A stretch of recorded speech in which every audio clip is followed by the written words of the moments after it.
বোন আপনার কাছে বলছে আপনার স্বামীকে ইমানদার বানানোর দায়িত্ব আপনার।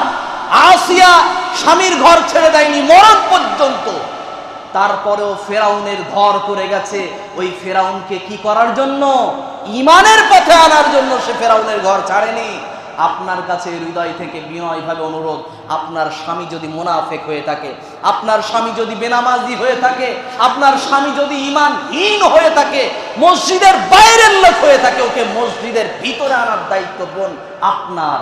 মাথার টুপিটা নামাজের সময় এগিয়ে দেন, যাও নামাজটা পড়ে এসো। ও একবার না বলুক, 2 বার, 10 বার, 20 বার, যেই কয়বার আপনি নামাজের টুপি আর জুতা আর পাঞ্জাবি এগিয়ে দেবেন, সেই কয়বারের জন্য আপনি এর জন্য সাদাকার নেকি পেয়ে যাবেন। সুবহানাল্লাহি ওয়া বিহামদিহি। ইন্নাল হামদালিল্লাহি নাহমাদুহু ওয়া নাস্তাঈনুহু ওয়া নাস্তাগফিরুহু ওয়া নু'মিনু বিহি ওয়া নাতাওয়াক্কালু আলাইহি ওয়া না'উযু বিল্লাহি মিন শুরুরি أنفسنا ومن سيئات أعمالنا من يهده الله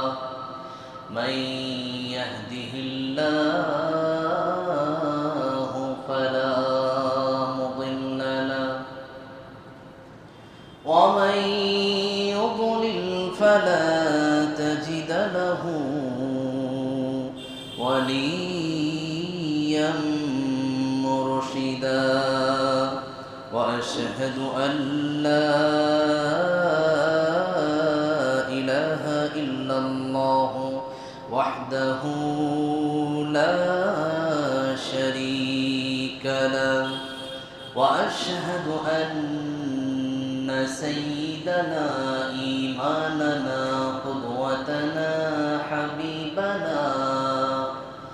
حبيبنا طبيبنا وطبيب الراحنا محمد الذي أرسله بالحق بشيرا ونذيرا وداعيا إلى الله بإذنه وسراجا منيرا فقد قال الله تعالى في كلامه المجيد وفرقانه الحميد أعوذ بالله من الشيطان الرجيم بسم الله الرحمن الرحيم الحمد لله رب العالمين الرحمن الرحيم مالك يوم الدين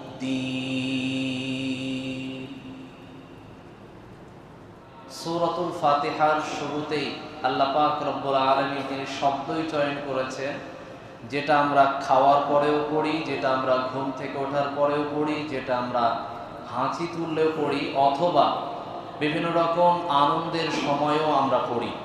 তো এই রকম একটি শব্দ দিয়ে আল্লাহ পাক রব্বুল আলামিন তিনি শুরু করেছেন, অর্থাৎ তার প্রশংসা দিয়েই আল্লাহ পবিত্র কোরআনকে তিনি আরম্ভ করেছেন। এবং আল্লাহ পাক রব্বুল আলামিনের শুকরিয়া করা আমাদের জন্য কতটা জরুরি এটা আমরা একটু লক্ষ্য করব। আল্লাহ পাক রব্বুল আলামিনের রাসূল করিম সাল্লাল্লাহু আলাইহি ওয়াসাল্লামের সমস্ত সাহাবায়ে কেরামরা তারা জিহাদে গিয়ে যদি কোনো রকম ভাবে সেই জায়গাতে কোনো রকম ভাবে নিহত অর্থাৎ শহীদ হওয়ার চান্স এরকম বিষয় থাকতো, তো স্বাভাবিকভাবে আমরা দেখি আমাদের কোনো বিপদ ঘটলে, বিপদ দেখলে আমরা বলি প্রথমে কি ইন্না লিল্লাহ। সাহাবায়ে কেরামরা প্রথমে কি বলতেন না? ইন্না লিল্লাহ বলতেন না। জিহাদের ময়দানে ওই রকম একটা জায়গাতে নিজের রক্তক্ষরণ হচ্ছে, মৃত্যুর পর্যায়ে চলে যাচ্ছে, এই রকম পর্যায়ে সাহাবায়ে কেরামরা আল্লাহর প্রশংসা করতে দ্বিধাবোধ করতেন না। তার মানে এক কথায় তারা বলতেন আলহামদুলিল্লাহ। এটা ছিল সাহাবায়ে কেরামের মেজাজ। তাদের এই সুন্দর মানসিকতার জন্য, এই রকম ত্যাগের জন্য, এই রকম নিজেদের ভিতর থেকে, দিল থেকে, মন থেকে দিনকে মহাব্বত করার জন্য আজকের সেই দিন আমাদের পর্যন্ত এসে পৌঁছেছে। নতুবা এই দিনের পিছনে যদি মেহনত করা না হতো, এই দিনের পিছনে যদি সময় দেওয়া না হতো, জীবন দেওয়া না হতো, রক্ত দেওয়া না হতো, ত্যাগ তিতিক্ষা যদি না থাকতো, স্যাক্রিফাইস যদি না থাকতো, আজকের আমাদের পর্যন্ত এই ইসলাম পৌঁছানো অতীব কঠিন ছিল। তবে আল্লাহ পাক রব্বুল আলামিন মানুষের জন্য, ঈমানদারদের জন্য, মুসলমানদের জন্য এমন কোনো বিধিবিধান দেননি যেই নিয়মটা মানতে মানুষের কষ্ট হয়, মুসলমানদের কষ্ট হয়, মুমিনদের কষ্ট হয়। এমন কোনো বিধিবিধান আল্লাহ দেননি। মানুষ যেটা কষ্ট করে তারপরে আবার টানতে পারবে না, এমনটা মোটেও আল্লাহ এরকম ইবাদত দেননি। আল্লাহ পাক তার দলিল দিচ্ছেন সূরাতুল বাকারার শেষ রুকুতে। আল্লাহ বললেন, লা ইউকাল্লিফুল্লাহু নাফসান ইল্লা উসআহা লাহা মা কাসাবাত ওয়া আলাইহা মাকতাসাবাত। আল্লাহ পাক রব্বুল আলামিন তিনি বললেন, মুমিনদের উপরে আমি আল্লাহ পাক রব্বুল আলামিন, কোন নফসের উপরে আমি আল্লাহ পাক রব্বুল আলামিন এমন কোন আমল, এমন কোন ইবাদত, এমন কোন কাজ চাপিয়ে দিই নাই যেটা সে হজম করতে পারবে না, টানতে পারবে না। আল্লাহ পাক রব্বুল আলামিন এইরকম কোন ইবাদত মানুষের উপরে জোরপূর্বক চাপিয়ে দেন নাই। যার দলিল বাস্তবতা। বাস্তবতা যদি লক্ষ্য করা যায়, আল্লাহ পাকের নবী করিম সাল্লাল্লাহু আলাইহি ওয়াসাল্লাম তিনি যখন মিরাজে গেলেন, মিরাজে যাওয়ার পরে আল্লাহ পাক রব্বুল আলামিন বিশ্ব নবীকে তিনি 50 ওয়াক্ত নামাজ উপহার দিলেন। ওই নামাজটাকে আল্লাহ পাক রব্বুল আলামিন নিজেও জানতেন যে ওই নামাজটাকে আমি আল্লাহ কমিয়ে কমিয়ে 5 ওয়াক্ত করব। কিন্তু নবী মুসা আলাইহিস সালাতু ওয়াস সালামের কাছে একবার যাই কথা বলে, নবী মুসা পরামর্শ দেন, বিশ্বনবী আবার তিনি ঘুরে যান, আল্লাহর কাছে গিয়ে বলেন, রব্বুল আলামিন তোমার অভিজ্ঞতা সম্পন্ন নবী মুসা আলাইহিস সালাতু ওয়াস সালাম আমাকে বারবার তোমার কাছে, তোমার সন্নিকটে পাঠায়। আল্লাহ আমার উম্মত নাকি ইবাদতটাকে নাকি পূরণ করতে পারবে না। আল্লাহ পাক রব্বুল আলামিন একবার এক এক রকম ভাবে তিনি কমাতে কমাতে কমাতে কমাতে কমাতে কমাতে শেষমেশ আল্লাহ 5 ওয়াক্ত নামাজে দাঁড় করালেন। এইটাকে বুঝতে পারা যায় আল্লাহ 50 ওয়াক্ত থেকে 5 ওয়াক্ত নামিয়ে আনলেন মানুষের জন্য যাতে সহজ হয়। আল্লাহ পাক রব্বুল আলামিন ওই 50 ওয়াক্ত থেকে 45 ওয়াক্তকে মাইনাস করিয়ে দিয়ে নবীকে আবার উপহার হিসাবে বলে দিলেন, ও নবী আপনাকে এই যে 45 ওয়াক্ত কমিয়ে দেওয়ার অর্থ কিন্তু এটা নয় যে নামাজের এই 50 ওয়াক্ত নামাজের নেকিকে মিটিয়ে দিয়েছি।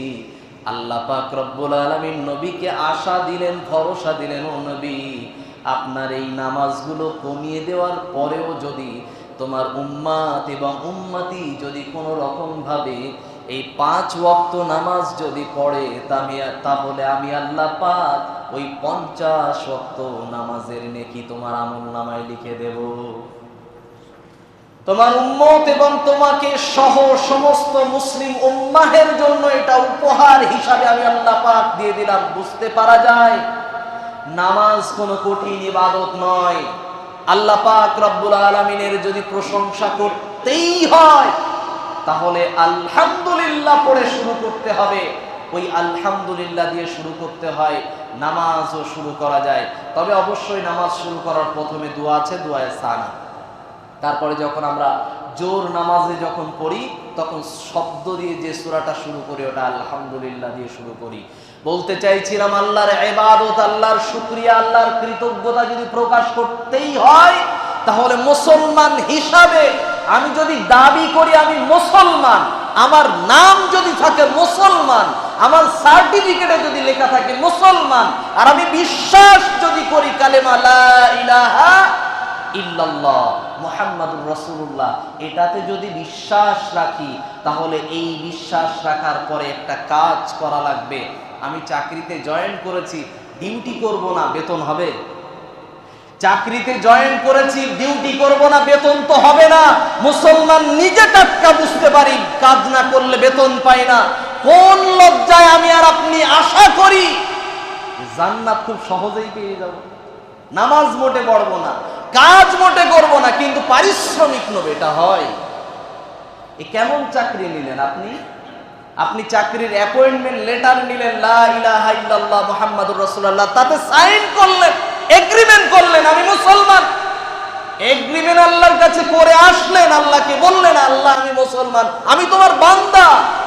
আল্লাহকে বলছেন না, তারপরেও কি আল্লাহ পাকের রব্বুল আলামিনের মসজিদ থেকে যখন ডাকা হলো আল্লাহু আকবার, আল্লাহু আকবার, আশহাদু আল্লা ইলাহা ইল্লাল্লাহ, আপনাকে আবার যখন আপনাকে সম্পূর্ণভাবে ডাকা হলো হাইয়া আলাস সালাহ, এসো নামাজের দিকে। কোন নামাজের দিকে এসো? যেই নামাজ তোমার জন্য কি করবে? হাইয়া আলাল ফালাহ, যেই নামাজে আসলে তোমার জন্য তোমার কামিয়াবি হবে, তোমার জন্য তোমার সাফল্য আসবে, তোমার জন্য তোমারই লাভ হবে। আল্লাহ পাক রব্বুল আলামিনের কোনো লাভ নাই। তুমি আর আমি বান্দা হিসাবে, আল্লাহর গোলাম হিসাবে যদি মসজিদে সেজদা করার জায়গাতে যদি সেজদা দেই, আল্লাহর 2 টাকা লাভ নাই, বান্দা লাভ হবে আমার আর আপনার, আল্লাহর কোনো লাভ নাই। অতএব আল্লাহ পাক রব্বুল আলামিনের গোলামি করার জন্য, আল্লাহর প্রশংসা করার জন্য যদি প্রথম যদি কোনো কাজ করতে হয়, কোনো যদি ডিউটি করতে হয়, ওই ডিউটির নাম হলো নামাজ কায়েম করা। আমি আর আপনি যদি নামাজ ছেড়ে দিয়ে যদি থাকি, তাহলে স্পষ্ট নবীর হাদিস, স্পষ্ট ঘোষণা, বিশ্ব নবী তিনি জানালেন, বাইনাল আবদি ওয়া বাইনাল কুফরি তারকুস সালাহ। একটা মুসলমানের একটা মুমিনের ভিতরে পার্থক্য একটা এগ্রিমেন্টে, একটা কর্মে। ওই কাজের নাম হলো, যেই ব্যক্তিটা নামাজ পড়বে ওই ব্যক্তিটা মুসলমান, যেই ব্যক্তি নামাজ পড়বে না ও মুসলমান না। ঘোষণা আমার না, ঘোষণা বিশ্ব নবীর। আমি শুধুমাত্র ভাষার অনুবাদ করলাম। আমাকে যদি মনে করেন আলাউদ্দিন রহমানী সাহেব উনি আমাকে কাফের বললেন, আমাকে মুনাফিক বললেন, আমাকে ফাসিক বললেন, আমাকে ইসলামের বাইরের একটা অংশ বললেন, আমি আপনার দিকে আঙুল তুলিনি, আমি আপনাকে জাহান্নামী বলিনি, আমি আপনাকে জাহান্নামের সার্টিফিকেট দেওয়ার কেউই না। নবীও কাউকে জাহান্নামের সার্টিফিকেট দিতেন না উপর থেকে যতক্ষণ অনুমতি না আসতো। আমি আপনাকে ওই কথাটাই বলছি, নবী ওইটা বলেছে, যে ব্যক্তি নামাজ পড়ে ও মুসলমান, যে পড়ে না সে মুসলমান না। আমি আপনাকে এই রকম ভাষা দিয়ে বোঝাতে চাচ্ছিলাম, আল্লাহর প্রশংসা যদি করতে হয়, প্রথম যে কাজ আল্লাহর প্রশংসা করার যে প্রথম কাজ, যে নমুনা দেখাবেন, ওই নমুনাটা কি? ওই স্যাম্পলটা হলো নামাজি। আমি নামাজি হয়ে যাই, আমরা নামাজি হয়ে যাই। আমরা যদি নামাজি হয়ে যাই, আমার লাভ, আমার কওমের লাভ, আমার পরিবারের লাভ, আমার সোসাইটির লাভ, আমার এলাকার লাভ, আমার ব্যবসা, আমার এলাকার ব্যবসার উন্নতি হবে, আমার এলাকার বরকত হবে ইনকামে, আমার এলাকার মানুষ অসুস্থতা থেকে সুস্থতায় পরিবর্তন হবে। সেটা দেবেন কে? আল্লাহ। সে আল্লাহ পাক রব্বুল আলামিন তিনি বললেন, আলহামদুলিল্লাহি রাব্বিল আলামিন। আলহামদু শব্দ দিয়ে আল্লাহ পাক রব্বুল আলামিন তিনি শুরু করলেন। হামদু শব্দ দিয়ে আল্লাহ পাক রব্বুল আলামিন তিনি আমাদেরকে বুঝিয়েছেন। আল্লাহ পাক রব্বুল আলামিন সূরাতুল বাকারার ভিতরে তিনি আমাদেরকে জানালেন, সূরাতুল বাকারার মধ্যে আল্লাহ পাক রব্বুল আলামিন তিনি বলেন, ওয়া ইয ক্বালা রাব্বুকা লিল মালাইকাতি ইন্নী জাঈলুন ফিল আরদি খলিফা قالوا أتجعل فيها من يفسد فيها ويسفك الدماء। আল্লাহ পাক রব্বুল আলামিন তিনি বললেন, ও ফেরেশতারা তোমরা সকলে একত্রিত হয়ে যাও। আল্লাহর সমস্ত ফেরেশতারা একত্রিত হয়ে গেল। আল্লাহ পাক রব্বুল আলামিন তিনি বললেন, বান্দা ফেরেশতারা তোমাদের কাছে, তোমরা আমার বান্দা, আমি আল্লাহ তোমাদের স্রষ্টা, তারপরেও তোমাদের কাছে একটা পরামর্শ চাই। আল্লাহ পাক রব্বুল আলামিন তিনি পরামর্শ চাইলেন। পরামর্শটা তিনি বললেন, আমি ইন্নী জাইলুন ফিল আরদি খলিফা, আমি জমিনের জন্য প্রতিনিধি পাঠাতে চাই। প্রতিনিধিটা স্পষ্ট, আদম। আদম মানে মানুষ। এই মানুষকে আমি পৃথিবীর জমিনে পাঠাতে চাই। ফেরেশতাদের কাছে আল্লাহ জিজ্ঞাসা করলেন। আল্লাহ পাক রব্বুল আলামিনের এই পরামর্শের প্রতি উত্তরে পরামর্শ দিচ্ছে ফেরেশতারা বলল, রব্বুল আলামিন ওদেরকে আপনি কেন পাঠাবেন? কারণ পূর্বেই পাঠানো হয়েছিল জিন জাতিকে ওই জমিনে। ওই জমিনে যাওয়ার পরে যে জিন জাতিরা ছিল তারা কি করেছিল? দাঙ্গা করেছিল, হাঙ্গামা করেছিল, রক্তারক্তি করেছিল, হিংসা করেছিল, ফাসাদ করেছিল। এরাও পৃথিবীতে যাওয়ার পরে কোন রকম ভাবে এরা আপনার বিরুদ্ধে চলা ছাড়া এরা কত রকম হিংসা, দাঙ্গা, হাঙ্গামা ওদের মতনই করতে থাকবে। আল্লাহ পাক রব্বুল আলামিন ওই সময় তিনি বলেছিলেন যে তোমরা ইন্নী আ'লামু মা লা তা'লামুন, আমি আল্লাহ যতটা জানি তোমরা ততটা জ্ঞান রাখো না। আল্লাহ পাক রব্বুল আলামিন এই কথাটা বলার পরে এবারে ফেরেশতারা আবার বলল, রব্বুল আলামিন মানুষকে পৃথিবীতে কেন পাঠাবেন? আল্লাহ বলেন, ওয়া মা খালাকতুল জিন্না ওয়াল ইনসা ইল্লা লিয়াবুদুন, মানুষকে আমি আল্লাহ পাক রব্বুল আলামিন পৃথিবীতে পাঠাবো এই কারণে যাতে তারা পৃথিবীতে যাওয়ার পরে আমি আল্লাহর প্রশংসা করে। এবারে ফেরেশতারা তখন বলছে, আল্লাহ তোমার তাসবিহ করার জন্য, তোমার প্রশংসা করার জন্য আমরা কি যথেষ্ট নই? ফেরেশতারা যখন এই কথা বলল, এই কথার প্রতি উত্তর আল্লাহ পাক রব্বুল আলামিন ওই সময় তিনি তাৎক্ষণিকভাবে তিনি বলেছিলেন, ইন্নী আ'লামু মা লা তা'লামুন, আমি আল্লাহ যা জানি তোমরা জানো না। কিন্তু বর্তমান দৃশ্যকে দেখার পরে আল্লাহ ফেরেশতাদেরকে ডেকে কি বলে? মানুষ যখন গুনাহ করার পরে, আল্লাহ ভিত্তিক অন্যায় করার পর, আল্লাহর সঙ্গে শিরক অথবা বিদআত, নবীর কথার পরে, নবীর হাদিসের প্রতি বিদআত করার পরে মানুষ যখন তওবা করে করে আল্লাহর রাস্তায় ফিরে আসে, রাতের আধারে অথবা নামাজের সুন্নাতে সাজদায় গিয়ে আল্লাহর কাছে কেঁদে কেঁদে বলে, আল্লাহ অনেক গুনাহ করে ফেলেছি, এই গুনাহগুলোর কোনো সীমারেখা নাই, জীবনে এত গুনাহ করেছি আল্লাহ, তোমার কাছে মুখ দেখানোর মতো আমাদের ওই রকম মুখ নাই, আমাদের এইরকম একটা নেকি নাই, এরকম একটা আমল নাই যে আমলটা দিয়ে তোমার কাছে আমরা হাত তুলে বলবো, আল্লাহ এই আমলটার দ্বারা আমাকে জান্নাত দাও। আল্লাহ ওই রকম একটা আমলও আমার স্বচ্ছ ফ্রেশ আমল নাই। তখন আল্লাহ পাক রব্বুল আলামিন ফেরেশতাদের ডেকে বলে, ফেরেশতারা আর একবার একত্রিত হ, সামনে একবার এসে দেখ আমার এই বান্দাগুলো কি করে। এরা কোনোদিন আমারে দেখে নাই, আমার কথাও কোনোদিন শুনতে পায় নাই। ফেরেশতারা তোদের সঙ্গে তো আমার কথা হয়, তোদের সাথে তো আমার ডাইরেক্ট কথা হয়। দেখ না, তাকিয়ে দেখ, এরা পৃথিবীর জমিনে আছে, এরা আমারে দেখেনি, শোনেনি আমার কথা, নবীর হাদিস লেখনীতে পড়েছে, নবীর হাদিস, নবীর কোরআন, আল্লাহর কোরআন, আমি আল্লাহর কথাগুলো ওরা পড়ে পড়েও ভালো করে দেখেনি, বিশ্বাস করে নিয়েছে আমি আল্লাহর জন্য, মাথা নত করতে রাজি হয়ে গেছে, নিজেকে গোলাম বানাতে কোনো দ্বিধাবোধ করেনি, আমি আল্লাহর সামনে ফকির হয়ে দাঁড়িয়ে গেছে। দেখ দেখ ফেরেশতারা, তোরা বলেছিলি না এরে সেজদা, এই কোনোদিন গিয়ে সেজদা করবে না, প্রশংসা করবে না, আমরাই যথেষ্ট, তো দেখ তোর থেকে ভালো কিনা বল। ফেরেশতারা এক কথাই বলে দেয়, যেই মানুষ নামক মানুষটারে আমরা তো ভেবেছিলাম ওরা প্রশংসা করার যোগ্যতম হবে না, বলতে চাইছিলাম আল্লাহ পাক রব্বুল আলামিন ফেরেশতাদের সঙ্গে মানুষ নামক এই রকম অমানুষদেরকে নিয়ে, এই রকম গুনাহগার উম্মতদেরকে নিয়ে আল্লাহ ফেরেশতাদের সামনে দাঁড়িয়ে, আল্লাহ পাক রব্বুল আলামিন ফেরেশতাদের সামনে তিনি গর্ব করেন, ওই বান্দা আমরা যদি আল্লাহর গোলাম হয়ে থাকি, যদি আল্লাহর বান্দা হয়ে থাকি, তাহলে অবশ্যই অবশ্যই আল্লাহর গোলামি করা আমরা বাদ দেব না ইনশাআল্লাহ। আল্লাহর প্রশংসা করা ভুলবো না। আল্লাহ আমাদেরকে অনেক খেতে দেয়, আমরা দেখি আমাদের এই মিডিয়া পুরুষ সমাজ বলেন, আরো বিভিন্ন জায়গাতে যত ব্যবসায়িক এরিয়া আছে, আমাদের মুসলমানদের ভালো রুজি রুটি হোক, এটা আমাদের দোয়া। আমরা চাই যে প্রতিটা মুসলমান যেন সচ্ছলভাবে জীবনযাপন করে, এটা আমাদের চাওয়া। এই মুসলমান জাতি যেন কোনো বেঈমান মুশরিকদের কাছে যেন হাত না পাততে হয়। আমরা চাই অন্যান্য জাতিরা হয়তো আমাদের কাছে এসে হাত পাতুক। আল্লাহ যেন আমাদের প্রত্যেক মুসলমানকে তৌফিক দেয়, অন্যদেরকে যেন আমরা ভিক্ষা নয়, আমরা যেন সহযোগিতা করতে পারি ইনশাআল্লাহ। আল্লাহ তুমি আমাদের সকলকেই তৌফিক দাও করি, আমিন। আল্লাহ আমাদেরকে এই যে ভালো খাওয়ায়, ভালো পড়ায়, যে শান্তি শৃঙ্খলিত একটা পরিবার দিয়েছে আমাদের প্রত্যেকের, যেমনটা সুন্দর দেওয়া প্রয়োজন, যার যেমন সন্তান দেওয়া প্রয়োজন আল্লাহ তাকে সেটাই দিয়েছে। যার যেমন স্ত্রী দেওয়া প্রয়োজন, কার জন্য কোনটা পারফেক্ট ওটা আল্লাহ জানে। আমাদের স্ত্রীদের কাছে যদি জিজ্ঞেস করা হয় তুমি তোমার স্বামীর সঙ্গে কেমন আছো, ও এক কথাই বলবে শুধু আমি বলে ঘর করতিস, অন্য কেউ বলে করতো না। এ কথা 100-র ভিতরে 80-90 জন স্ত্রী এই কথা বলে থাকে। আল্লাহ ভালো জানে ওর স্বামী ওরে কি যে করে।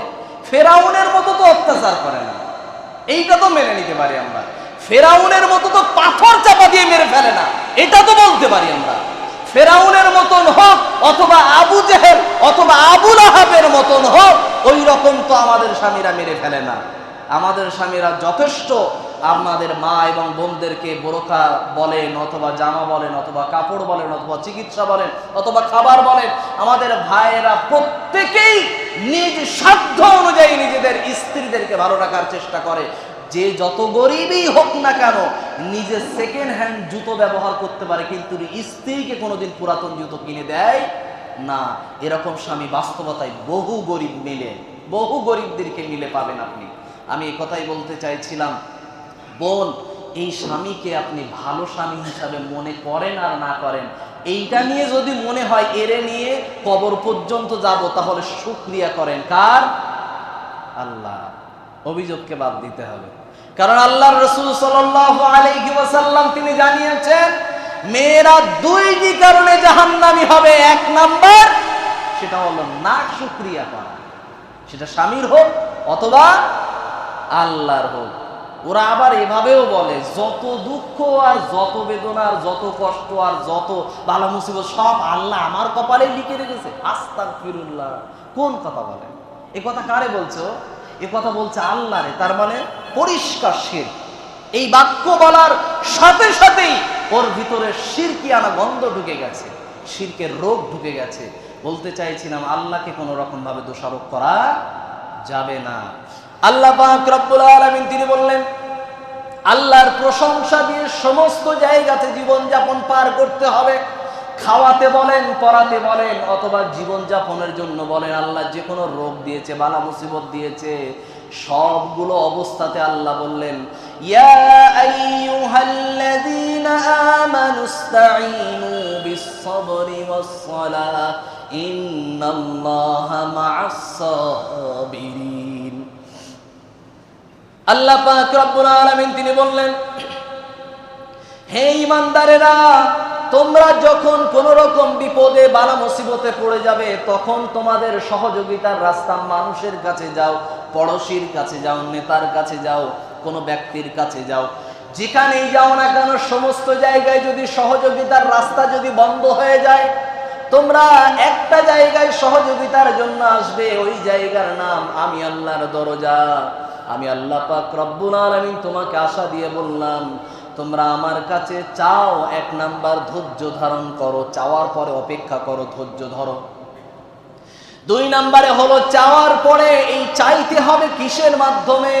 সেটা হলো নামাজের মাধ্যমে। নামাজের ভিতরে সিজদায় পড়ে আল্লাহর কাছে চান, অথবা সালাম ফিরানোর আগে আল্লাহর কাছে আপনি বাংলায় দোয়া করেন। নফল নামাজগুলোতে সালাতুল হাজাত পড়েন, 2 রাকাত নামাজ পড়েন, পুরো নামাজের দোয়া কোনো রকম পার্থক্য নেই, সবই একই, কোনো রকম কিছুই পার্থক্য নাই।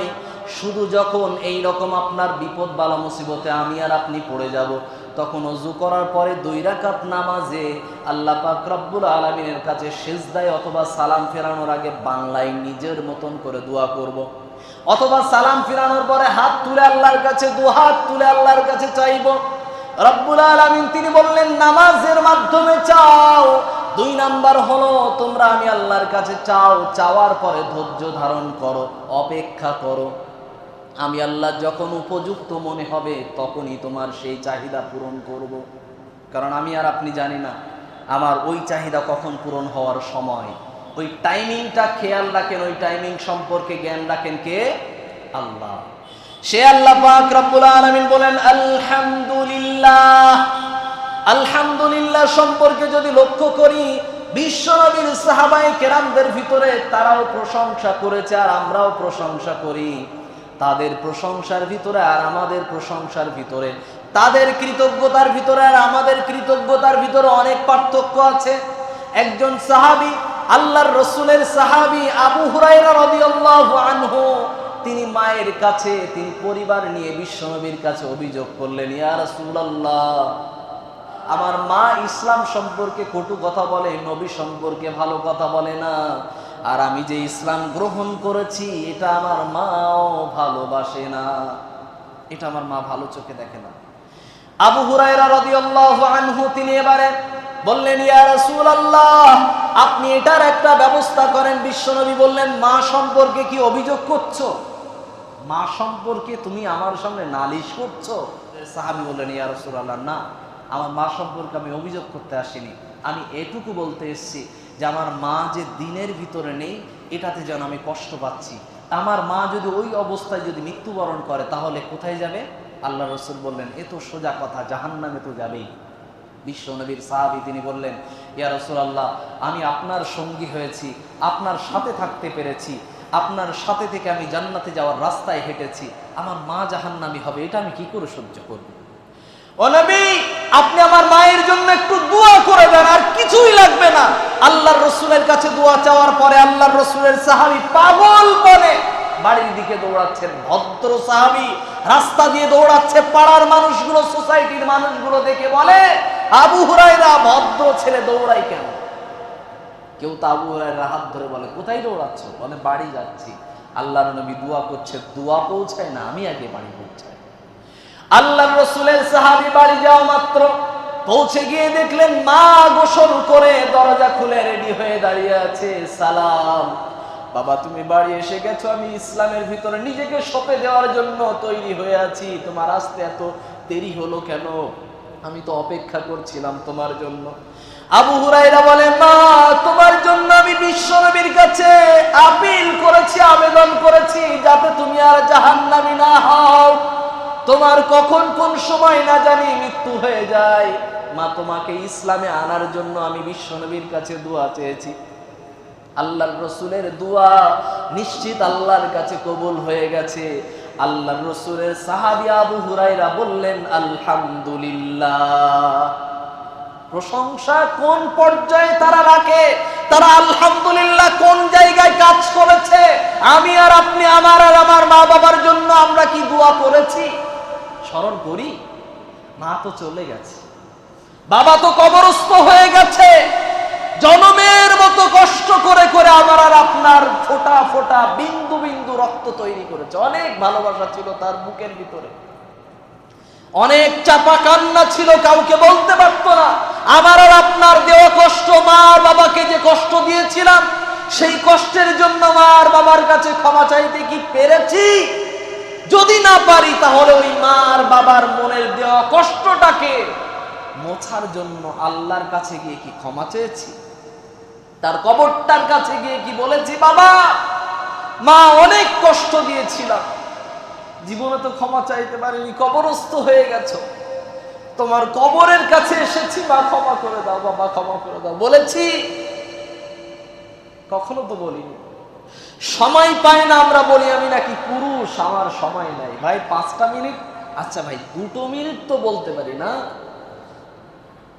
দোয়াটা করি, মা আর বাবাকে যদি কষ্ট দিয়ে থাকি তাও দোয়া করব, যদি কষ্ট না দিয়ে থাকি তাও দোয়া করব। জানি না আমার খেদমতের দ্বারা, আমার কোনো কথার দ্বারা, আমার কোনো জামা কাপড় দ্বারা, কোনো ব্যবহারের দ্বারা কোন সময় মা আর বাবা নামক নিয়ামত নামক ওই মেহমানরা কোন সময় কষ্ট পেয়েছে। ওটা তো বলতে পারবো না, তাই না? ওরা তো অভিযোগ করার মানুষ না। মা আর বাবা ধৈর্য ধারণ করার এত বড় একটা মেশিন, এই মেশিনটা যে কত ধৈর্যশীল আমরা জানি না। মা আর বাবাকে গুরুত্ব দিই। আর বোনদের কাছে বলি, আমরা আমাদের স্বামীদেরকে, স্বামীরা বাড়িতে যায় ঝগড়া করার জন্য না, আল্লাহর ওয়াস্তে হৃদয় থেকে বলি, মা আর বোনরা, আমাদের স্বামীরা, আমাদের ভাইয়েরা বাড়িতে যায় অভিযোগ শোনার জন্য না।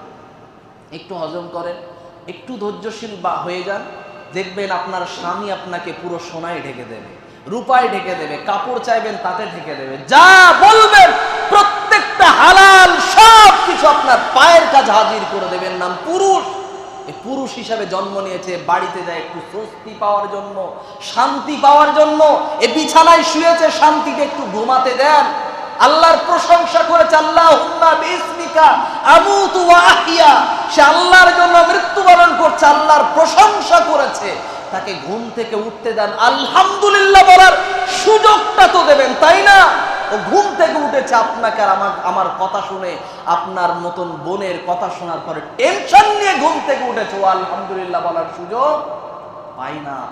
বোন, আপনার কাছে বিনয়ভাবে অনুরোধ করে বলি, আপনার স্বামীকে, আপনার শ্বশুরকে, আপনার ভাইকে, আপনার বাবাকে আলহামদুলিল্লাহ বলার সুযোগটা দেন। যদি সুযোগ না দেন, বোন আপনাকে বলছি, আপনার স্বামী যদি জাহান্নামে যায়, আপনার শ্বশুর যদি জাহান্নামে যায়, আপনার ভাই, আপনার বাবা যদি জাহান্নামে যায়, তার জন্য নিশ্চিত ওই ব্যথা দেওয়া কাজগুলো, ওই টেনশন দেওয়া কাজগুলোর জন্য হিসাব দেওয়া লাগবে কিয়ামতের ময়দানে। হিসাব না দিয়ে এক পা তুলতে পারবেন না। যৌবন অবস্থায় রক্ত গরম ছিল, তাই স্বামীকে যা ইচ্ছা তাই শাসিয়েছ, তাই না? শুধু বারবার শুধু তার কাছে কথা তুলে দিয়েছো যে কি না, তুমি পারলে আমাকে ছেড়ে দাও, এটাই তো তোমার শেষ গতি। স্বামীও পারে না যে সন্তান সন্ততি হয়ে গেছে, কেন তালাক দেবো, অহেতুক কেন তালাক দেবো, কোনো কারণ নাই। যাক, যা হয়েছে মিটিয়ে ফেলি। আল্লাহ পাক রব্বুল আলামিন আমাদের সকলকে একে অপরের সঙ্গে সহনশীল এবং একে অপরের সঙ্গে মহাব্বতের সঙ্গে বসবাস করার জন্য তৌফিক দান করি, আমিন। আল্লাহ পাক রব্বুল আলামিনের প্রশংসা যে ব্যক্তি করে, আল্লাহ বললেন ফাযকুরুনি, যে আমার জিকির করে, যে আমাকে স্মরণ করে, যে আমার কৃতজ্ঞ হয়, আযকুরুকুম, আমি আল্লাহ তাকেও স্মরণ রাখি। খেয়াল করে রাখবেন, মা বাবার অন্তরে সে জায়গা পায় যে মা বাবাকে কি করতে পারে, সন্তুষ্ট করতে পারে। আল্লাহর অন্তরে সে জায়গা পায় যে আল্লাহর অন্তরে জায়গা করতে পারে। তো আল্লাহকে যদি সময় দিতে দেন, বোন, আপনার স্বামীকে আপনি ঠেলে পাঠান যে নামাজ পড়বে না মানে, পাঞ্জাবিটা হাতে ধরিয়ে দেন, নামাজ পড়বে না মানে কি? বোন, আপনার কাছে বলছে, আপনার স্বামীকে ইমানদার বানানোর দায়িত্ব আপনার। আসিয়া স্বামীর ঘর ছেড়ে দেয়নি মরণ পর্যন্ত, তারপরেও ফেরাউনের ঘর করে গেছে। ওই ফেরাউনকে কি করার জন্য? ইমানের পথে আনার জন্য সে ফেরাউনের ঘর ছাড়েনি।